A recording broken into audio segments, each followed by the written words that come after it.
Hello everyone, કેમ છો બધા? મજામાં ને? આજે હું છોકરાઓને ટિફિનમાં દેવાય ને એવી મસ્ત મજાની રેસીપી લઈને આવી છું તમારી સાથે. મારા છોકરાઓ રોજ મને કહે, મમ્મી કંઈક નવું બનાય, અને એવું બનાય કે જે હેલ્ધી પણ હોય.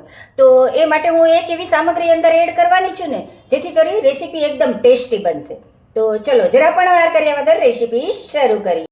એક મિક્સર જારમાં 1 કપ સોજી લીધી છે, સાથે અડધો કપ ચણાનો લોટ લીધો છે, 1 નંગ લીલું સમારેલું મરચું, આદુનો ટુકડો અને 1 નંગ ગાજરના ટુકડા લીધા છે. હવે મિક્સર જારમાં તેને ક્રશ કરી લઈશ.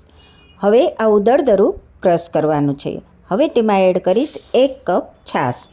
છાશ તમારે ખાટી લેવાની છે. સાથે અડધો કપ પાણી એડ કરીશ અને ફરીથી ગ્રાઇન્ડ કરી લઈશ. આવું બેટર તમારે તૈયાર કરવાનું છે. બેટર થીક રાખવાનું છે, કારણ કે સોજી પાણી પી લેશે.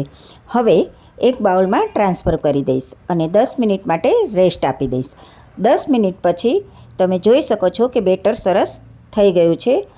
હવે એમાં સ્વાદ અનુસાર મીઠું એડ કરશું, સાથે 1 ટીસ્પૂન જેટલું લાલ મરચું પાવડર એડ કરશું, સાથે હાફ ટીસ્પૂન જેટલી હળદર એડ કરીશું, 1 ટીસ્પૂન જેટલું ધાણા જીરું એડ કરશું અને બધી સામગ્રીને સારી રીતે હલાવી મિક્સ કરી લઈશું.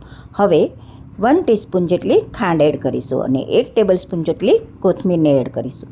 સાથે 2 નંગ ગાજરનું છીણ એડ કરીશું. ગાજરના છીણનો ટેસ્ટ સરસ આવે છે અને એકદમ હેલ્ધી બનશે. તમે છોકરાઓને ટિફિનમાં પણ આપી શકો છો.